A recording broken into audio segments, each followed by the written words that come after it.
வீடும் நாடும் முன்னேற பெரிதும் காரணமாக இருப்பவர்கள் ஆண்களா பெண்களான்னு சொல்லி ஏற்கனவே இந்த மாதிரி தலைப்பு நீங்கள் நிறையா கேட்டிருந்தா கூட வாழ்க்கையோடு ஒன்றிணைந்த நம்மளோட ஐக்கியமான ஒரு தலைப்பு எடுத்து இருக்கும்.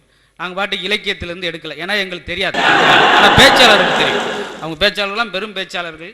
நான் இந்த மாதிரி விஷயங்களை கொஞ்சம் பிரபலமானதால இவரை நடுவராக உட்காரப்புன்னு வச்சுருக்காங்க. விஷயங்கள் அங்கே தான். நான் இடையில ஒரு டிராஃபிக் போலீஸ் மாதிரி தடுத்து நிறுத்தி 2 பேர் சண்டை இப்பெல்லாம் வச்சுக்கிறாங்கப்பா, பேச்சாளர்கள் வச்சுக்கன்னு சொல்லி. இவங்கெல்லாம் பார்த்தீங்கன்னா பேச்சாளர் பெருமக்களை பற்றி சொல்லணும்னா ரொம்ப முதிர்ச்சியடைஞ்ச பேச்சாளர்கள். இன்னொன்று எந்த இடத்துல எதை பேசணும்னு தெரிஞ்ச பேச்சாளர், அதான் ரொம்ப முக்கியம். பல பேருக்கு அது தெரியாது. நம்மளாம் எல்லா இடத்துலையும் அப்படித்தான் செய்வோம். நீங்கள் இளவூட்டிலூட குறை சொல்லிட்டு வருவாங்க பார்த்துருக்கீங்களா?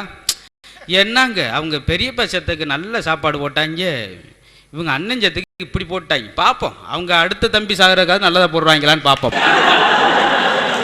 அங்கேயும் போய் சாப்பாடு மையமா இது அங்கே போய் பேசலாம். அங்கே முதல்ல ஏன்னா நம்ம எழுதுறது கூட நம்ம நாட்டில் தப்பாக எழுதியிருக்கோம். சுடுகாட்டில் எழுதி போட்டிருக்காங்க, நன்றி மீண்டும் வருக. அங்கே எதுக்கு நீ மீன் போய் போக போகிற, தேவையில்லாமல் அப்படிலாம் நடக்கும். முதல்ல அந்த ஒரு பேச்சாளர் எதை பேசுன்ற விட எதை பேசக்கூடாதுன்னு தெரிஞ்சிருக்கணும்னுவாங்க. ரொம்ப முக்கியமான விஷயம். அதனால் நல்ல நல்ல விஷயங்களை உங்களுக்கு படைக்க போகிறாங்க. எப்பவுமே குழந்தைக்கு மருந்து கொடுக்கும்போது கொஞ்சம் கருப்பட்டியோ உள்ள சீனியோ சேர்த்து கொடுப்பாங்க, ஏன்னா அந்த கசப்பு தெரியாமல் இருக்கணும். அதுக்காக நல்ல நகைச்சுவைக்கூடிய நல்ல நல்ல கருத்துக்களையும் சொல்லி உங்களை மகிழ்விப்பாங்க. இந்த பட்டிமன்றத்தின் நோக்கம் நீங்கள் வெளியே போகும்போது ஒரு திரகாத்திரமாக ஒரு டானிக் சாப்பிட்ட மாதிரி போகணும். அதுக்காக நகைச்சுவை பட்டிமன்றத்துக்கு நாங்கள் முக்கியத்துவம் கொடுத்தது. ஏன் இன்னைக்கு எவ்வளோ விஷயங்கள் இருக்கும்போது அதுக்கான நேரம் ஒதுக்கணும் அப்படின்னா, 1 நிமிட சிரிப்பு 1 கிராம் தங்கத்தை விட விலை உயர்ந்துடுவாங்க. ஏன்னா இன்னைக்கு எல்லாருக்கும் எல்லா வசதி இருக்குது. ஆனால் எல்லார் வீட்லையும் மகிழ்ச்சி இருக்கான்னு கேட்டால் கிடையாது. இன்னைக்காவது ஒரு நாள் அதுவும் நல்ல நல்ல விழாக்கெல்லாம் அடுத்து வரப்போகுது. உலகத்திலே விழா எடுக்கிறதுல தமிழர்கள் மாதிரி யாரும் கிடையாது. எல்லாத்துக்கும் விழா எடுப்போம். பொங்கல், அதுலேயே மாட்டு பொங்கல். மாட்டுக்கு பொங்கல் எந்த நாட்டிலே வச்சுருக்கானா? ஆஸ்திரேலியாவில் கங்கார் பொங்கல் பார்க்க முடியாது, துபாயில் ஒட்ட பொங்கல் பார்க்க முடியாது. அதெல்லாம் எல்லா சிவராசிக்கும் மரியாதை கொடுக்குறதுக்காக நிறையா விஷயங்கள். அதில் நிறையா விழாவில் எல்லாரும் மகிழ்ச்சியாக இருக்காங்கன்னு சொல்ல முடியாது. இப்போ தீபாவளி வந்துட்டால் பெண்களுக்கெல்லாம் ஒரே கொண்டாட்டம். எங்கே நகையை வாங்கலாம், எங்கே புடவை வாங்கலாம், ஆம்பளை திண்ணையில் உட்காந்து எங்கே கடனை வாங்கலாம், எங்கே வட்டிக்கு வாங்கலாம். அது பத்தாதுன்னு இன்னொரு விழாவை இப்போ கண்டுபிடிச்சிட்டோம். அச்சய திருதின்னு ஒன்று கண்டுபிடிச்சிட்டோம். அன்றைக்கெல்லாம் ஒரு சொட்டு தங்க எடுக்காட்டி அவ்வளோதாண்டி யாரோ சொல்லிட்டாங்க. அன்றைக்கெல்லாம் பல ஆண்கள் வீட்டில் இல்லாமல் ஓடி போயிருதுங்க பாவம், தெருவு விட்டே. ஏன்னா அந்த அம்மா பிடியோடு ஆரம்பிச்சிச்சு. எனக்கு ஒரு 10 பவுல செயின் எடுக்கலாம்னு இருக்கேன். ஒரு ஆட்டுக்குட்டி மாதிரி உட்காந்துருக்கார் திண்ணையில். பொண்ணுக்கு ஒரு 7 பவுல நெக்லஸ் எடுக்கலாம்னு இருக்கேன். சொல்லுமா. 2வது பொண்ணுக்கு வளையல் எடுக்கலாம்னு இருக்கீங்க. நீங்கள் என்ன எடுக்கலாம்னு இருக்கீங்க? நான் பழனி வெளியே பிச்சை எடுக்கலாம்னு இருக்கேன்டி. ஏடி நானே வாங்குற 5000 ரூபாவா, அப்புறம் நீ இத்தனை எடுத்து ஏமா என் உயிர் எடுக்கிற அப்படின்பார். இது விழா ஒட்டி விஷயம். இப்போ நம்ம தலைப்பை பற்றி கொஞ்சம் பேசணும். ஆண்களா பெண்களா? இப்போ பேச்சாளரை பற்றி ஒரு சில வார்த்தை சொல்லணும்னா, ஒரு அற்புதமான கவிஞர். அப்படியாப்பட்டவர் பேச்சு துறையிலையும் தன்னுடைய பங்கை கொடுத்து தொடர்ச்சியாக தமிழ் தொலைக்காட்சி பார்த்தீங்கன்னா தெரியும். அதனுடைய அந்த ஞாயிறு பட்டிமன்றத்தில் அவங்களும் அவங்களுடைய துணைவியாரும் இணைந்து அந்த படைப்பை கொடுப்பாங்க. அப்படியாப்பட்ட சிறப்புக்குரிய பேச்சாளர் பத்திரிகை துறையை சார்ந்த கவிஞர் மீரா அவர்களை ஆண்களே என்ற அணிக்கு பேசுவதற்காக உங்களுக்கு அறிமுகம் செய்கிறோம். வெடி ஞாபகத்துக்கு வரும். அது வெடிக்கிற விதத்தை பொறுத்து. ஆனால் அவங்க பேச்சிலே வெடியை கொண்டு வருவாங்க. நான் சொல்லும்போது எல்லாருக்கும் இப்படித்தான் சொல்லுவாங்க அப்படின்னு நினச்சிருவேனா, உண்மையிலே பேசும்போது நானே ரொம்ப மெய்சிலித்திருக்கேன். ஏன்னா பொதுவாக பாரதியாருங்கெல்லாம் மேடைக்கு பெண்கள் வரணும்னு ஆசைப்பட்டது. ஆனால் இவ்வளோ அளவுக்கு பேசுவாங்கன்னு அவங்களாம் பார்த்துதான் ரொம்ப மெச்சிருந்துருப்பாங்க. அந்த அளவுக்கு அற்புதமாக பேசக்கூடியவங்க எல்லா தொலைக்காட்சியிலும். நீங்கள் எந்த நேரம் டிவியை போட்டாலும் பார்க்கலாம், டிவி ஆஃப் பண்ணாலும் உங்களை பார்க்கலாம். ஏன்னா கொஞ்சம் நேரம் இருந்துட்டு தான் போவாங்க. அப்படி ஒரு அந்த இதில் உள்ளவங்க. நீங்கள் இப்போ கேடிவியில் மங்கையர் மலர்கள் தொடர்ச்சிலாம் பார்த்தீங்கன்னா தொடர்ச்சியாக அந்த அம்பியா வழங்குகிற நிகழ்ச்சியில் வருவாங்க. அவங்கள பற்றி சொல்ல இல்லாமல் அடுத்து திருமதி கவிதா அவர்களை பற்றி சொல்லணும்னா, ஆன்மீக பேச்சாக இருந்தாலும் சரி, நல்ல சொற்பொழிவாக இருந்தாலும் சரி, இதெல்லாம் போக தரமான கருத்துக்களை நாகரிகமாக எடுத்து மேடையில் படைப்பதில் அவங்களுக்கு இந்த பெரிய சிறப்பு இருக்குது. ரொம்ப காலமாக நல்ல முறையில் பேசி வருகிற திருமதி கவிதா, நாவுக்கரசி கவிதா அவர்களை உங்களுக்கு அறிமுகம் செய்தல் மகிழ்ச்சி. இவங்க சசிகலா. நான் பாருங்க இங்கே போட்டு அங்கே தவிட்டேன். அவரை சொல்லணும். அவருக்கு மறந்துவோ தெரிஞ்சு பாரு, 4 பேர்லேயே நான் ஒரு ஆளும் மறக்க தெரிஞ்சேன். வார்த்தை சித்தர் வலம்புரி ஜான்னு சொல்லுவோம். அழகான எழுத்தாளர், பேச்சாளர். அப்படியாப்பட்ட முக்கியமான பேச்சாளர்கிட்டே அவர் இருந்து பேசினார். அவர் ஒரு பட்டிமன்ற காலத்திலிருந்தே பேசுகிறார். அந்த அளவுக்கு சிறப்புக்குரிய ஒரு பேச்சாளர், நகைச்சுவை பேச்சாளர். அது ரொம்ப முக்கியம். அழகாக பேசுவார். நீங்கள் எவ்வளோ நேரம் வேணாலும் கேட்கலாம், மெய்சிலித்து. அந்த அளவுக்கு அருமையான பேச்சுக்கு சொந்தக்காரர் கவிஞர் ராமநாதன் அவர்களை உங்களுக்கு ஆண்களே என்ற அணிக்கு அறிமுகம் செய்வதில் மகிழ்ச்சி. எப்பவுமே ஆண்கள் பெண்களும் தேசத்துக்கு ரொம்ப முக்கியன்ற உங்களுக்கு விஷயம் தெரியும். ஆதாம் ஏவாள் காலத்திலேருந்தே சின்ன சின்ன இடர்பாடு இருந்தால் கூட ஒரு நாணயத்தினுடைய 2 பக்கங்கள் மாதிரி, தவிர்க்க முடியாத விஷயம். ஒரு வண்டியினுடைய 2 சக்கரம் மாதிரி, ஒன்று இல்லாட்டி ஒன்று இயங்காது. அந்த அளவுக்கு தேசத்துக்கு சமுதாயத்துக்கு அவருடைய பங்களிப்பு ரொம்ப முக்கியம். இதில் நம்ம பட்டிமன்றத்தை தீர்வாக என்ன பார்க்க போகிறோம் அப்படின்னா, இந்த 2 பேர் நாடு வீடு முன்னேறுக்கு ஆண்களும் பெண்களும் காரணம் தான், சுத்தமாக இல்லைன்னு சொல்ல முடியாது. இதில் யார் அதிகம் அப்படின்ற ஒரு சின்ன படியை மட்டும்தான் மேற்கொண்டு பார்க்க போகிறது. இதை நாங்கள் பாட்டுக்க ரொம்ப இலக்கியபூர்வமாக பேசுகிறோம்னு பயந்துடக்கூடாது. அந்த நகைச்சுவனுடைய தன்மையை நான் பார்க்கிற பொழுது அப்படின்னா 45 பேர் எந்த சொல்லிட்டு அத்தாடி பார்க்குறாங்களான், ஒரு நாள் லீவ் விட மாட்டேங்கிறான்னு சொல்லி அதிர்ச்சி ஆயிடுவீங்க. ரொம்ப எளிமையாக பேசுவாங்க. பேச்சுக்களை வந்து நம்ம தமிழகத்துக்கு ரொம்ப ரொம்ப முக்கியமான விஷயம். குழந்தையா இருக்கும்போதே பேச பழகிடுவோம். இன்னொன்று, குழந்தைய பேசுகிற பேச்சு கூட இன்றைக்கி பெரியவங்க பேச முடியல. அன்றைக்கி ஒருத்தன் அவங்க அம்மாட்ட கேட்டாங்க, ஒரு குட்டி பே, அப்பா காக்கா கத்துனா சொந்தங்கள்லாம் வருவாங்களாமே. ஆமாடா. அப்புறம் என்ன கத்துனா சொந்தங்கள்லாம் போவாங்க? உங்கள் அம்மா 5 நிமிஷம் கத்துனா போகும்டா. அவங்க வீட்டை விட்டு ஊரை விட்டு ஓடி போயிடுவாங்கடா. அப்படி வீட்டில் வேணும். அதுக்காக என்னைக்காவது அன்பா அரவணைப்பா கொஞ்ச நேரம் உட்காந்து பேசியிருக்கோமா? கிடையவே கிடையாது. அன்னைக்கு மட்டும்தான் அந்த அம்மா ஆரம்பிச்சிச்சு, எங்க 7 ஜென்மத்துக்கு நீங்களே எனக்கு கணவராக வரணுங்க. அதுக்கு அந்த நான் உனக்கு என்னடி பாவம் செஞ்சேன்? ஏடி ஒரு ஜென்மத்திலே செருப்படி வாங்கி கிடைக்கும், நீ 7 ஜென்மத்துக்கும் வரணும். என் மேலே அவ்வளோ பாசமாமா? இல்லைங்க, உங்களை மாதிரி தேங்காய் சட்னி எவனும் அரைக்க முடியாது. இப்போ பட்டிமன்றம் இன்னைக்கு நேற்று தொடங்கிலும் தெரியும். மணிமேல காலத்தில் வரும். திருவிளையாடல் புராணத்திலே ஒரு வசனம் வரும், பெண்களின் கூந்தருக்கு இயற்கையிலே மனம் உண்டா இல்லையா அன்னைக்கு. அதே இது இன்னைக்கு வச்சா என்ன ஆயிருக்கும்? கூந்தல் இருக்கா இல்லையா, முதல்ல அதை கண்டுபிடிங்கியா, அப்புறம் மனத்தை பற்றி மதிய உட்காந்து பேசுவோம். அப்படித்தானே ஆகிப்போச்சு. நம்ம தாய் குளங்கள் பற்றிலாம் குறை சொல்லலை. என்னன்னா, உலக நாடுகளே ரொம்ப வியப்பாக பார்க்கறது நம்முடைய தமிழகத்து பெண்களை மட்டும்தான். பட்டிமன்றம் பேசுகிறவங்களே சொல்லுவாங்க, நல்ல சாப்பாடு சாப்பிடணும்னா சீனாவில் சாப்பிடுங்கன்னுவாங்க. ஏன்னா அவங்க தான் பாம்பு பள்ளி பூரா ஒன்றை விட மாட்டாங்க, விரட்டி போய் பிடிச்சி நம்மளால பயந்து ஓடுவோம். அவன் ஆசையாக விரட்டி சாப்பிட்றது. நல்ல வீடு கட்டணும்னா இங்கிலாந்தில் கட்டுங்க, ரொம்ப பாரம்பரியமிக்க வீடாக இருக்கும். அதே போல் நல்ல சம்பளம் வாங்கணும்னா அமெரிக்காவில் வாங்குன்னுவாங்க. ஆனால் ஒழுக்கமும் பண்பாடும் கலாச்சாரம் மிகுந்த ஒரு பொண்ணை கல்யாணம் பண்ணணும்னா அது தமிழகத்தில் மட்டும்தான் முடியும் அப்படின்வாங்க. ஒரு கைதட்டு வாங்குறதுக்கு எவ்வளவு விஷயங்களை தொகுத்து பேச வேண்டியிருப்பார். இது முதலே தட்டி தான் நாங்கள் பாட்டு உட்காந்துருக்கோம்ல. சரி, தட்டுங்க, தட்ட உங்களுக்கு தான் நல்லது. ஏதாவது சத்தம் வந்தால் எங்களுக்கு கொஞ்சம் உற்சாகமாக இருக்கும் பேசுறதுக்கு, இல்லாட்டி சோர்ந்து போயிருப்போம். ஏன்னா சிலர் நம்ம நல்லா கலகலப்பாக இருந்தால் கூட நம்ம தொடங்குறாலே ரொம்ப சோகமாக தொடங்க.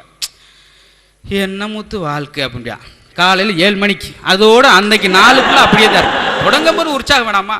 அப்படி இருக்கணும். ஆமாம், அதனால் இப்போ கலகலப்பாக பட்டிமன்றம் தொடங்கியிருக்கு. நீங்கள் சிரிக்க வேண்டிய இடத்துல சிரிக்கலாம், சிந்திக்க வேண்டிய இடத்துல கைதட்டலாம், மாற்றி செஞ்சுறாங்க. நல்ல ஜோக் சொல்கிறப்ப இப்படி ஆகிப்போச்சு அப்படின்னு நினச்சி நீங்கள் வாட்டுக்கு நல்ல கருத்து சொல்லும்போது வேற ஒரு மாதிரி ஆயிடக்கூடாது. ஆமாம், உங்களுக்கு கிடைச்ச ஒரு அற்புதமான விஷயம் என்ன பாராட்டக்கூடிய விஷயம், நல்ல பேச்சாளர் உங்களுக்கு அமைஞ்சிருக்காங்க, அதுதான் முக்கியம். இப்போ நான் என்ன வழக்கம் போல் நீங்கள் பார்த்துருப்பீங்க, அதை பற்றி பிரச்சனை இல்லை. ஏன்னா நான் போகிற இடங்களை பேசுகிற வேறு அவமானப்படுற இடம் தான் நிறையா இருக்குது.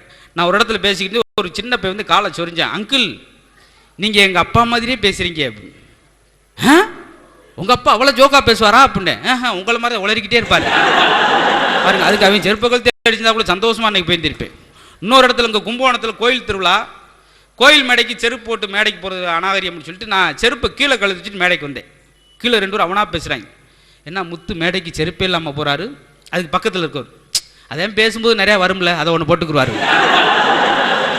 நம்மகிட்ட எதுவும் பேசி அவனாக பேசி ரிசல்ட் சொல்லிட்டு நிம்மதியாக உட்காந்துருக்காங்க. இதெல்லாம் வந்து ஏற்படும். ஆனால் இங்கே தான் வெளிலேருந்தே எல்லோரும் வெகுளியாக சிரிக்கிறீங்க. எதுக்காகன்னா, பிறந்த உடனே தாயை அள வைக்கிறோம், இறந்த முன்னாடி சொந்தங்களை பூரா அள வைக்கிறோம், இருக்கும்போதாவது மற்றவரை மயில் வைக்கணும் அப்படின்ற ஒரு நோக்கத்துக்காக தான் இன்றைக்கி எத்தனையோ விஷயங்கள் இருக்கும்போது நகைச்சுவை பட்டிமன்றம் வச்சது. ஏன்னா கருத்து விஷயம் சொல்லலாம், அது எல்லா இடத்துலையும் எதிர்பார்க்குறாங்க. நான் ஒரு இடத்துல சொன்னேன், அடுத்து கருத்து அப்படின்னே நிறுத்து அப்படின்னா அப்படியே கும்பிட்டேன், இன்னையோட நம்ம நிறுத்திடணும் அப்படின்னு. தனியாக வச்சிருச்சிங்களா ஐயா, இதுவரை என்னை சந்தை போட போகிறாங்க பாரியா, முத்து ஒரு ஆள் ரெடி பண்ணி கூப்பிட்டே வந்திருக்காரு, அவர் ஜோக் அடிச்சோன்னா அவர் மட்டும் சிரிக்கிறார் அப்படின்னு. பரவாயில்ல, அப்படித்தான் வெளிப்படையாக சிரிச்சிடணும். இப்போ நல்ல நேர்த்தியாக தொடங்கியிருக்கு. அணி விவாதத்தை தொடங்குவதற்கு வீடும் நாடும் முன்னேற பெரிதும் காரணமாக இருப்பவர்கள் பெண்களே. பெண்களே என்ற அணியை துவக்கி வைத்து அற்புதமான ஆரம்ப பேச்சை கொடுத்து உங்களை மெய்சிலிக்க வைப்பதற்கு இந்த மேடைக்கு சிவகாசி சரவடி சசிகலா அவர்களை அன்போடு அழைக்கிறோம். இரவு நிலவு தேய்ந்து வளர்ந்திருக்க, ஈன்ற பெருமக்கள் அழகாக பூத்திருக்க, சான்றோர்கள் அருமையாக ரசித்து கொண்டிருக்க, இளம் சிங்கங்கள் எனக்காக கைத்தட்ட காத்திருக்க, நடுவர் அவர்கள் சிகரமென வீற்றிருக்க, தட்டுங்கன்னா தட்டிட்டு போறாங்க. என் மனதில் சில கருத்துக்கள் எழுந்து நிற்க உங்கள் முன் இருக்கிறேன். கண்ணில் இமை தைத்து காட்சிகளை களமமைத்து நகைச்சுவையினை இதமாக சேர்த்து வார்த்தைகளை பதமாக கோர்த்து பட்டிமன்றத்தை சூப்பராக கலக்கி கொண்டிருக்கும் என் அருமை நடுவர் அவர்களே. கல்யாண வீட்டில் ரசம் கலக்கிறத விட இதான் சொல்றீங்க. எதிரிலே அமர்ந்திருந்தாலும் என் இதயத்தில் அமர்ந்திருக்கும் அனைத்து ரசிகர்களுக்கும் என் உளமார்ந்த வணக்கங்களை சொல்லி, நடுவர் அவர்களே அருமையான ஒரு தலைப்பு கொடுத்துருக்கீங்க. எந்த தலைப்பு வச்சாலும் நாங்கள் இப்படித்தான் ஆரம்பிப்போம். நீங்கள் யாரு ஏன்னா அது பட்டிமன்றத்துடைய பாங்க தான். நடுவர் அவர்களே, ஒரு வீடும் நாடும் முன்னேறுவதற்கு பெரிதும் பாடுபடுவர்கள் 2 பேருமே பாடுபட தான் செய்கிறோம். கழுத கூட தான் பொதி சமுக்குது. யார் என்னவா பொதுவா சொல்லி இவ்வளவு நேரம் சொல்லும்போது அங்கிட்டு திரும்பி இருந்தீங்க. கழுதைன்ற போது என்னை பார்த்தா நான் எனக்கு எப்படி இருக்கும்? இல்ல, கழுத கூட தான் பொதி சுமக்குது. ஆனா அதுதான் நாட்டுக்கும் வீட்டுக்கும் பாடுபடுதுன்னு நம்ம சொல்ல முடியாது. உண்மையா இல்லையா? கண்டிப்பா. ஒரு வீடோ நாடோ நல்லா இருக்கணும்னா 3 விஷயம் தான். இறை பக்தி, இல்லற பக்தி, தேச பக்தி. இந்த 3 நல்லா இருந்தா அந்த குடும்பம் நல்லா இருக்கும். அப்படித்தானே? இப்படிதான் ஒரு மேடையில பக்தியை பத்தி ஆரம்பிச்சேன். உடனே ஒரு பையன் எந்திரிச்சு நின்னான். அவனை பேச விடக்கூடாதுன்னு அடுத்த பாயிண்ட் எடுத்துட்டு, கம்பன் என்ன சொன்னான்னு தெரியுமா, கம்பன் என்ன சொன்னான்னு தெரியுமான்னு அந்த பையன் சொன்னா, உன்னை போய் ஓரமா உட்கார சொன்னான்ட்டான். அப்புறம் சரி அப்படியே செமினாவை விடாம விட்டுறக்கூடாதுல்ல நம்ம பேச்சாளர்ல. பெரியோர்களே அப்படின்னு முன்னாடி ஒரு பெருசு உட்காந்து, பெரியோர்களே அப்படின்னாரு. தாய்மார்களே அப்படின்னு, தாய்மார்களே அப்படின்னாரு. என்னடா கூட கூட பேசுறாரு. ஐயா ஆர்கனைசர் ஐயா எங்கேயா இருக்கீங்க? அவரை செத்த அப்புறப்படுத்துங்கயா. அவரெல்லாம் அப்புறப்படுத்த முடியாமா? நீ பேசு. ஏன் சார் அப்புறப்படுத்த முடியாது? நீ பேசுறதுக்கு துட்டு கொடுத்ததே அந்த ஆளு தான் அப்படின்ட்டாரு. சரி ஸ்ட்ரெயிட்டா மேட்ருக்கு போயிடுவோன்னு, அப்துல் கலாம் சொன்னார் தெரியுமான்னு. அப்துல் கலாம் சொல்லுவாரு, நீ ஆனா சொல்ல போறேன்னாரு. அதோட நன்றி வணக்கம் சொல்லிட்டு நீங்க அப்படி கூட்டமா பட்டிமன்றம் பேச போறீங்க. நடுவர் அவர்களே, அந்த கூட்டத்துல கலவரம் பண்ணது பூரா யாருன்னா உங்கள் ஆண் மக்கள். இடையில நான் பாட்டுக்கு இருந்திருக்கலாம். இறை பக்தியும் ஒரே ஒரு பாயிண்ட் அறிவுபூர்வமா சொல்ற மாதிரி போய் நானே பேசாம உட்காந்துருக்கேன். நடுவர் அவர்களே, இறை பக்தின்னு சொல்றோம், இல்லற பக்தின்னு சொல்றோம், தேச பக்தின்னு சொல்றோம். இந்த 3 பக்தியும் பார்த்துட்டாலே வீடு நாடு முன்னேறிடும் இல்லையா? இந்த இல்லற பக்திங்கிறது ஒருவனுக்கு ஒருத்தின்னு கணக்கு இல்லையா? ஒருவனுக்கு ஒருத்தி அதானே? இது நம்மளுடைய தமிழ் கலாச்சாரம். அதுதான் நாங்க பெண்கள் எல்லாம் எப்படி நினைக்கிறோம்னா, எத்தனை குங்குமங்கள் இருந்தாலும் வேல்முருகா, என் அத்தானின் குங்குமம் போல் ஆவதுண்டோ வேல்முருகான்னு இருக்கும். ஆனா ஆண்கள்லாம் எப்படி இருக்காங்க? எத்தனை ஃபிகர் வந்தாலும் எங்கள் தமனா ஃபிகருக்கு ஈக்குவலாக உண்டான்னு இருக்காங்க. என்ன செய்ய சொல்றீங்க? இதுக்கு மட்டும் உங்களை இவ்வளவு சவுண்டா தட்ட சொன்னாங்க. உயர்வான கருத்தெல்லாம் சொல்லும்போது சோர்ந்து இருந்தாங்க. என்ன பட்டிமன்றம் எப்பத்தான் பேச போறாங்க, இப்பத்தான் தமனா பேச்சு வருது அப்படின்னு உயிர் தெழுது. நடுவர் அவர்களே, கொஞ்ச நாள் நான் பள்ளிக்கூடத்துல வேலை பார்த்தேன். சின்ன பிள்ளைகள்லயே ஆண்களுக்கும் வேலை செஞ்சீங்களா பாத்தீங்களா? ஏன்னா 2 இடத்துக்கு வேலை செய்து பார்த்துட்டே இருக்கிறாங்க சொல்லி. நடுவர் அவர்களே, பாம்பின் கால் பாம்பறியும் நீங்க பார்த்திருப்பீங்களா இருக்கும். நாங்கெல்லாம் வேலை செஞ்சோம். ஒன்னுக்கும் கோல் போறாங்க. நம்ம என்னத்தான் செய்யணும்? இந்த பள்ளிக்கூடத்துல வேலை பார்க்கும்போது பாத்தீங்கன்னா, கொஞ்சம் லேட்டா போயிட்டோம்னாலும் பயலுக்கு சந்தோஷமா இருக்கும். பின் டிராப் சைலன்ஸ் அப்படின்னா அப்பதான் சத்தமே போடுவான். அன்னைக்கு அப்படிதான் பள்ளிக்கூடத்துல பாடம் நடத்திக்கிட்டே இருந்தேன். நடத்திக்கிட்டே இருக்கும் போதே ஒரு சின்ன வசனம் வந்தது. எப்படின்னா, கண்ணகியை எப்படி வர்ணிக்கலாம் அப்படின்ற ஒரு 4 வரிகள் வந்தது. இப்ப கண்ணகியை வர்ணிக்கும் போது கண்ணகி கருப்பா இருக்கான்னு சொல்லணும். இப்படிதானே சொல்லணும். இதை இப்படி சொல்றதுக்கு பதிலாக நம்மளுக்கு கருப்பா தானே இருக்கும்னு மனசுக்குள்ள நினைச்சிட்டு, தம்பி கண்ணகி என்ன மாதிரி இருப்பாடான்னு. உடனே ஒரு பையன் எந்திரிச்சு, அப்புறம் ஏன் கோவலை விட்டுட்டு ஓட மாட்டான்னா. என்னடா இப்படி பேசுறானே, இவனுக்கு வேற ஏதாவது விஷயம் சொல்லுவோமேன்ட்டு சங்க காலத்தில் சங்க புடிச்சிருவேன். இன்னொருத்த என்ன சொல்றா, மிஸ் தமிழ் பாடமெல்லாம் நல்லா நடத்துது, ஆனா கொஞ்சம் ஸ்டைல் பத்தல, டிஆர் மாதிரி அடுக்கு மொழியில சேர்த்துக்கோங்கன்னா. உடனே யோசி பார்த்தே அதுக்குள்ள பெல்லே அடிச்சிருச்சு. உடனே நான் வேற பேச்சாளர் இல்லையா, அடித்தது மணி ஓய்ந்ததன் பணின்னு. பையன் எந்திரிச்சு அவன் விட்டது சனின்ட்டு வெளியே போயிட்டான்.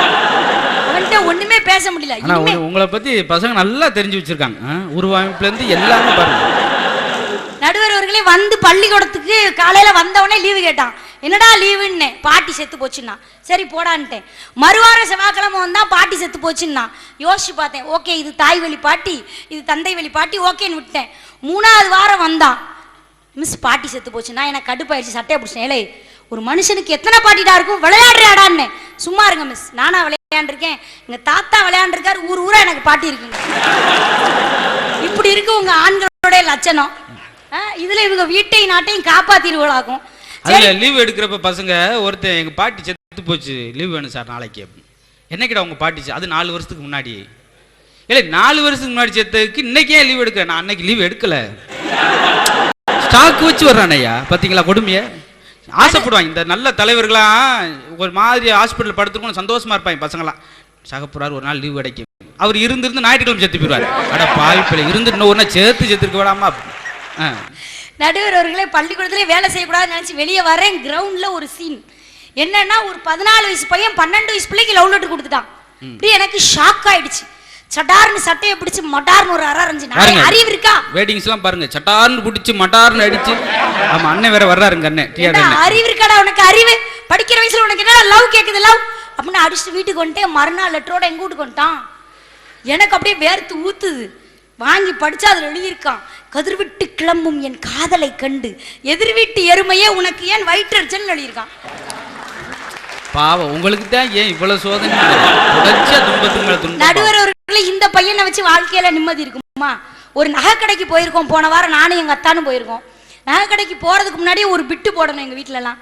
எங்க அத்தான்கிட்ட கேட்டேன், அத்தான் உங்களுக்கு இருக்கிறதுலயே ரொம்ப பிடிச்சது எதுத்தான்னு கேட்டேன். இருக்கிறதுலே ரொம்ப பிடிச்சது உன்னுடைய புன்னகை தாண்டினாரு. அப்படியா அத்தான்னு. அடுத்த வார்த்தை கேட்டாரு, உயிருக்கு உருவம் உண்டாடின்னு கேட்டாரு. நான் சொன்னேன், உயிருக்கு உருவமே கிடையாதுங்க, உருவமே கிடையாதுங்க. இல்லடி தங்கம், உயிருக்கு உருவம் இருக்கு, அதுதான் நீன்னாரு. நெசத்துல நடந்தா நல்லா இருக்கும். நடுவர் நிஜமாவே நடந்தது. அப்படியா? பரவாயில்ல. ஆண்கள் எங்க வீடு முன்னேறதுக்கு நான் பாடுபட்டதுனாலதான் அந்த வார்த்தை என் கணவன் வாயால வந்திருக்கு. இல்லறத்துல அமைதி பூப்பதற்கும் மேலும் சந்தோஷம் அதிகரிக்கிறதுக்கு இந்த பாராட்டுற விஷயம் அவங்க சொன்னாங்கன்னா கூட நீங்கள் எப்பவுமே சண்டை வராமல் இருக்கிறதுக்கு முக்கியமான காரணம் பாராட்டன். சும்மா வீட்டுக்கு வெளியே போயிட்டு வரும்போது ஒரு பூ வாங்கிட்டு வர்றது ஏதோ இருக்கிறது. ஒரு சிலர்லாம் தப்பாக பாராட்டிடுவாங்க. சொன்னார், என் கூந்தல் எப்படி இருக்கு? ஐயோ கார் மேகம். என் கண்ணை எப்படி இருக்கு? காஷ்மீர் ஆப்பிள். மூக்கு எப்படி? ஐயோ பச்சைக்கிளி. மொத்தத்தில் எப்படிங்க இருக்கு? விடுடி, ஒரு மனுஷன் எத்தனை போயத்தான் சொல்லுவேன். என்னை தூங்க விடாம இப்படி 3 மணிக்கு எழுப்பி கேட்டுக்கிட்டு இருப்ப. நடுவர் அவர்களே, இப்படிலாம் கிடையாது. பாத்தீங்கன்னா ஒரு இளவட்டம் வைங்கள, 21 வயசு ஆச்சுன்னு வைங்கள, வீட்டுக்கே வரமாட்டான். அம்மா போன் பண்ணுவா, எல்லாம் எங்கடா இருக்க? இருக்கும்ல. படா வீட்டுக்கு வருவோம்ல. சாப்பிட்றா? சாப்பிடுவோம்ல. என் கிளவி வீட்டுல என்ன இருக்கு, பேசாம தின்னுட்டு தூங்கு அப்படின்னுவான். அதே அவனுக்கு ஒரு கால் கட்டு போட்டு வைங்க, ஒரு கேர்ள் மட்டும் கட்டி வைங்க. 25 வயசுல கட்டி வச்சிருவோம் நம்ம. அம்மா ஃபோன் போடுவா, ஃபோன் சுவிட்ச் ஆஃப்ல இருக்கும். திரும்பி பார்த்தா பின்னாடி இருந்து வருவான். என்னடா வெளியே போடா, வீட்டுக்குள்ளே இருப்பான். வெளியே போடா, ஆடு கூட கொஞ்ச நேரம் வெளியே போகுதுடா, நாய் வெளியே போகுதுடா, கொஞ்ச நேரம் வெளியே போடா, வெளியில என்ன இருக்கு? இதே ஆண்மகன் எப்படி இருப்பான் தெரியுமா? கல்யாணம் முடிச்ச பூசுல சொல்லுவான், கண்ணே உன் கண்கள் தாமரை பூ, உன் கண்ணம் தேன் பூ, உன் இதழ் கோவை பூம்பா. டோட்டலா 30 + 60 90 டேஸ் அம்புட்டு ஓவர். 90ஆவது நாள் சொல்லுவான். என்ன சொல்லுவான் தெரியுமா? பூண்டு போயிருவான். ஆனா பெண்கள் அப்படி கிடையாது. மைக்கு பார்த்து அது பத்திரமா இங்கே பாருங்க, மைச்சிருக்காரு. அப்படி ஈரக்குள் நடிப்பி உட்காந்துருக்காரு. எடா பத்தாண்டா அம்மா பேசியிருக்கு, ஒரு கிளேச்சு காரி மைக்குள்ள திப்பி விடுது. அடுத்து வரவங்கள என்னமோ ஏதோ. திருமணம் முடிச்ச புதுசுல தேவையானி நீன்னு சொல்ற கணவன் ஒரு 90 நாள் ஆனவனே தேவையா நீன்னு ஒரு கேள்விக்குறி வைக்கிறான். நடுவர்களே, ஒரு நாளைக்கு ஒரு ஆண்மகன் தன் மனைவிய எத்தனை டீ போட்டு கூப்பிடுறான். ஏடி காபி கொண்டா, ஏடி சோத்து எடுத்து வை, ஏடி துணிமணி துவைச்சியான்னு. ஒரு கற்பனைக்கு நினைச்சு பாருங்க. இல்ல நாலாவது எங்க பெண்கள், அம்மா நான்லாம் என் மனைவி டீ போட்டு தான் கூப்பிடுவேன். டீ போட்டு வச்சுட்டு கூப்பிடுவேன், ஆமா டீ போட்டு வச்சுட்டேன். அர்த்தம் எதை சொல்றீங்க? அது உங்க வீட்லயா இருக்கும். நான் சொல்றது 99% வீடுகள்ல ஏடி ஏட்டின்னு தான் கூப்பிடுவான். அழகான பேர் இருக்கு சொல்லி கூப்பிடலாம்ல, நளினி கவிதான் கூப்பிடலாம்ல, கூப்பிட மாட்டான். ஆனா என்னைக்காவது எங்க பெண்கள் ஒரு மாறுதலுக்கு, என்னடா ஆபீஸ் போயிட்டு வந்துட்டியா, வா ஓடு ஓடுறேன், இந்தாடா சாப்பிடுடான்னு என்னைக்காவது சொல்லியிருக்காங்களா? தீபாவளிக்கு தலையில விளக்கெண்ணெய் வச்சா நல்ல குளிர்ச்சியா இருக்கும் அப்படின்னாங்க தலை முழுகிறதுக்கு. எங்க வீட்டுல விளக்கெண்ணெய் இல்லைன்னு சொல்லி எதிர்த்த வீட்டுல கேட்டேன், அக்கா விளக்கெண்ணெய் இருக்கா அப்படின்னு. அது ஆபீஸ் போயிருக்குப்பா அப்படின்னுச்சு. இல்லம்மா உண்மையான விளக்கெண்ணெய், இந்த உண்மையான விளக்கெண்ணெய் பேப்பர் படிச்சுக்கிட்டு இருக்க. நம்ம கூட்டு குடும்பம் கேள்விப்பட்டிருக்கோம், அவன் விளக்கெண்ணெய் குடும்பம் ஒரு இருந்திருக்காங்க. நடுவர்களே, ஏன் விளக்கெண்ணன்னு சொல்றோம்னா அதுலயும் ஒரு அர்த்தம் இருக்கு. இப்ப ஆண்களுக்கு எல்லாம் ஏன் ஆண்கள்னு பேர் தெரியுமா? எங்க ஒரு பொண்ணை பார்த்தாலும் இன்னொரு பேர் உண்டு, ஆடவர்னு ஒரு பேர் உண்டு. என்ன அர்த்தம் தெரியுமா? நம்மால் போட்டுக்கிட்டும் ஆடுவான், போடாமலும் எப்ப ஆடுவான், எதுக்கு ஆடுவான், எப்படி ஆடுவான்னு தெரியாது. ஆனா ஆட வேண்டிய டயத்துல கரெக்டா ஆடுவான். நடுவர் அவர்களே, ஒரு நாள் எங்க வீட்டுல ரொம்ப சண்டை வந்துருச்சு. ரொம்ப கோவம் வந்து நான் சொன்னேன், இப்படி பேசினா சண்டை வர இல்ல, சொல்லுங்க சொல்லுங்க சொல்லுங்க. உங்க கூட குடும்பம் நடத்துறதுக்கு பதிலா பேசாம நான் தூக்கு போட்டு செத்துறலாம் அப்படின்னு. உடனே எங்க அத்தான் சொல்றாரு, அடியே தூக்கு போட்டு செத்துறாதடி, அந்த கயிறுல தான் சம்காலம் காய போடணும், வேணா அத்தா உனக்கு புதுசா ஒரு கயிறு வாங்கி தரேன். சொன்னதானா கரெக்டா செத்து. இப்படிப்பட்ட சிக்கல்கள் எல்லாம் உருவாக்குவது ஆண்கள். ஆனா எப்படி இருந்தாலும் தன்னுடைய கணவனுடைய வாழ்க்கைக்காக பாடுபடுபவர்கள் பெண்கள். நடுவர்களை கூந்தலை பத்தி சொன்னீங்க. எங்க பெண்கள்லாம் எந்த காரியம் செஞ்சாலும் அதுல ஆழமான அர்த்தம் இருக்கும் தெரியுமா? நாங்கெல்லாம் சௌரி முடி வைக்கிறோம். ஏன் தெரியுமா? சௌரியமா கழுத்தி வைக்கிறக்கா? இல்ல, இந்த குடிச்சிட்டு வந்த ஆளை பாத்தீங்கன்னா வந்தவனே படார்னு உச்சந்தலையில தான் கை வைப்பான், சடார்னு உருவிட்டு ஓடி போயிடலாம். சௌரி முடினா சௌரியமா இருக்கும். பாருங்க, நம்ம தாங்க அர்த்தம் தெரியாம முழிச்சுக்கிட்டு இருக்கோம். இந்த ஆண்கள் எல்லாம் என்ன செய்வாங்க தெரியுமா? ஹாஃப் அடிச்சு ஃபுல்லா ஆயிருவான், ஃபுல் அடிச்சு ஆஃப் ஆயிருவான், அப்புறம் ஆன் ஆயிருவான். ஆன் ஆயிட்டு ஒரு வார்த்தை சொல்லுவான், மாப்பிள்ள மச்சான் எவ்வளோ வச்சாலும் ஜடியா இருப்பேன் மாப்பிள்ள, ஜடையா இருப்பேன்மா. ஒரு 10 நிமிஷம் கழிச்சு பார்த்தா செடி சாக்கடைக்குள்ள நடக்கும். குட்டி மகன் தான் கேள்விப்பட்டிருக்கேன், இப்பதான் குட்டி மகளை கேள்விப்படுறேன். குடிச்சாலும் கூட இவ்வளவு தள்ளாட முடியாதுங்க. நடுவர் அவர்களே, நாங்க நகை நட்டு சேர்த்து வைப்போம், அது நாட்டுக்கும் வீட்டுக்கும் சேமிப்பு. நீங்க சேர்த்து வைக்கிற பாட்டிலு மட்டுமல்ல, நீங்க உள்ள போடுற சரக்கு எல்லாம் உங்க உடம்புக்கும் நாட்டுக்கும் பாதிப்பு. உண்மையா இல்லையா? ஒரு மனிதன் நல்லா நேர்மையா செடியா இருந்தா தானே வீட்டை காப்பாற்ற முடியும். உனக்கே செடி இல்லை. இன்னும் சில பேர் பார்த்தீங்கன்னா, எனக்கு ரொம்ப நாளா ஒரு சந்தேகம், இந்த குவார்டர் அடிச்சாலும் பூரா நேர கரெக்டா அவன் வீட்டுக்கு வந்துடுறான். ஏன் ஒரு சேஞ்சுக்கு பக்கத்திட்ட போய் தட்டலாம்லக்கா? நைய குடைச்சிருவாங்க. நடுவர் அவர்களே, கணவன் மல்லியோடு வருவான் என்று ஒரு பெண் காத்திருக்கிறாள், ஆனால் மில்லியோடு வருகிறான். இப்படிப்பட்ட கணவனையும் திருத்துவதால் தான் பெண்களுக்கு இன்னொரு பெயர் உண்டு. என்ன தெரியுமா? சக்தி. நீங்க நல்லா நினைச்சு பாருங்க, சகதியாக இருக்கக்கூடிய ஒரு ஆண்மகனிடம் பொட்டு வைத்த ஒரு பெண்மகள் வந்து வன்மையாக உட்கார்ந்தால்தான் வெறும் சகதி கூட சக்தியாக மாறக்கூடிய சக்தி பெறுகிறது. உண்மையா இல்லையா? மனைவி இறந்துட்டானா என்ன செய்வான்? உடனே கணவன் என்ன செய்வானா, அந்த வீட்டில் இன்னொரு தங்கச்சி இருந்தா போய் வேகமா போய், மாமா உங்க மூத்த பொண்ணு இறந்து போச்சு, 2 நண்டு நசுக்குமா இருக்கு, காலேஜில் படிக்கிற உங்க சின்ன பொண்ணை நிப்பாட்டி எனக்கு கட்டி கொடுங்கன்னு கட்டிட்டு வந்துருவான். கட்டிட்டு வந்து பீரோல இருக்கிற புடவையெல்லாம் காமிச்சு, இது பூரா அவங்க அக்கா கட்டின புடவை, இனிமே ஓம் புடவை வச்சுக்கோ, இந்த இருக்கா உங்க அக்கா, நீ பூ வைக்கும் போதெல்லாம் ஒரு 2 கண்ணி வச்சுக்கோ, இனிமே இந்த பிள்ளைகளெல்லாம் ஓம் பிள்ளைகளா வச்சுக்கோ அப்படின்னு சொல்லுவான். ஒரு சேஞ்சுக்கு மாத்தி பாருங்க. கணவன் சிக்கன் குனியால போயிட்டாருன்னு வச்சுக்கிடுவோம். நேர மாமாட்ட போய், மாமா என் அன்பு கணவன் இறந்து விட்டார், உங்கள் அன்பு மகன் இறந்து விட்டார், அதனால் அந்த கல்லூரியில் படித்து கொண்டிருக்கும் அந்த சுரேஷை எனக்கு கட்டி வையுங்கள். வீட்டுக்கு கூட்டிட்டு வந்து, இந்த பார்த்துக்கோங்க, இதான் உங்கள் அண்ணன் ரமேஷ் படம், நல்லா கும்பிட்டுக்கோ, நீ சிகரெட் அடிச்சேன்னா ஒரு கட்டைப்பிடியாவது அங்கே வாங்கி வச்சிரு, நீ ஒரு பெக்கடிக்கும் போது ஒரு சிரட்டையிலையாவது அங்கே ஊற்றி வச்சிரு, இந்த வேட்டி பூரா அவர் வேட்டி நீ உடுத்திக்கோ, இந்த கட்டில் அவர் படுத்த கட்டில் நீ வச்சுக்கோ, இந்த பிள்ளைகள் அவர் பெத்த பிள்ளைகள் இனிமே ஓம் பிள்ளைகள் அப்படின்னு ஒரு பெண் சொல்லுவாளா? இட்லி வித்தாவது அந்த பிள்ளைகளுக்காக பாடுபடுவாள். அப்ப அந்த வீட்டிற்காக எப்பொழுதும் பாடுபடுபவள் பெண்மணி இல்லையா? நாட்டுக்கு வருவோம். நடுவர் அவர்களே, தன் கணவன் காணாத இந்த உலகத்தை நான் காண மாட்டேன் என்று கண்களை கட்டி கொண்டு வாழ்ந்தாள் காந்தாரி. தன்னுடைய கணவனுக்காக யமனிடமே போராடினாள் சாவித்ரி. உண்மையா இல்லையா? இதை விட ஒரு பெரிய செய்தி சொல்லணும்னா, கண்ணகி தன் கணவனுக்காக எதிர்த்து கேட்பதற்காக மன்னனை நாடி செல்கிறாள். அங்கே தன் கணவனுக்கு அநீதி இழைக்கப்பட்டது என்று தீர்ப்பை கேட்டு தான் தவறான தீர்ப்பு சொல்லிவிட்டோம் என்று மன்னன் மாள்கிறான். விழுந்த உடனே அந்த மன்னனோட மனைவி சொல்றா, கணவனுக்கு காட்டுவது இல், கணவனுக்கு பதிலா இப்போ ஒரு அண்ணன் இறந்துட்டான்னா அண்ணனுக்கு பதிலா இன்னொருத்தனை அண்ணனா ஏத்துக்கிடலாம், அப்பா இல்லைன்னா இன்னொரு பெரியவர் அப்பாவை ஏத்துக்கிடலாம். ஆனா கணவனுக்கு ஈடாக இந்த உலகத்தில் எதுவுமே இல்லை, என் கணவன் இல்லாத இந்த உலகத்தில் நான் வாழ மாட்டேன் என்று ஒரு பெண் தன்னுடைய உயிரையே மாய்க்கிறாள் என்றால், எங்காவது ஒரு ஆண்மகன் என் மனைவி இறந்து விட்டான் என்றால், நீங்கள் சொல்வது போல இந்த வீடும் நாடும் பெரிதும் காக்க பாடுபடுவது ஆண்கள் என்று நீங்கள் தீர்ப்பு சொல்லலாம். நடுவர் அவர்களே, நடுவர் அவர்களே, 10 திங்கள் சுமந்தாலே அவள் பெருமைப்பட வேண்டும். உன்னை பெற்றதனால் அவள் மற்றவர் முன்னே போற்றப்பட வேண்டும்.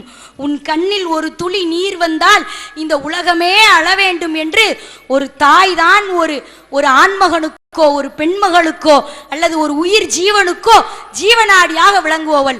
இவ்வளவு பேச வந்திருக்காங்களே, நான் தெரியாம கேட்கிறேன், தன் தாயிடம் குடித்த ஒரு சொட்டு தாய்ப்பாலுக்கு 7 ஜென்மங்கள் எடுத்து இவர்கள் சேவை செய்தால் கூட அந்த ஒரு சொட்டு தாய்ப்பாலை திருப்பி தர முடியாது என்று சொல்லி, நடுவர் அவர்களே, இரவில் பூப்பது அள்ளி, எனக்கு பிடிச்சது மல்லி, தீர்ப்ப தாங்க நீங்க அள்ளின்னு சொல்லி விடைபெறுகிறேன். நன்றி, வணக்கம்.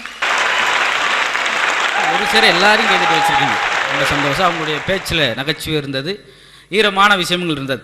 ட்ரெயினை ஓட்டுறாங்க, விமானத்தை ஓட்டுறாங்கன்றதெல்லாம் பெருசு இல்லை, ஒரு குடியாரனை கட்டி வாழ்க்கை ஓட்டுறாங்க வரும், அதாங்க பெருசு. அப்படிலாம் நிறையா விஷயம் தொகுத்து சொல்லியிருக்காங்க, அதுக்கெல்லாம் பதில் சொல்லணும். ஐயா வரீங்களா? சுற்றும் தேனியாக, சுழலும் பம்பரமாக, உழைப்பிலே இரும்பாக, பழக்கத்திலே கரும்பாக இருக்கக்கூடிய நடுவர் அவர்களே, என்னத்தையும் சொன்னீங்களா?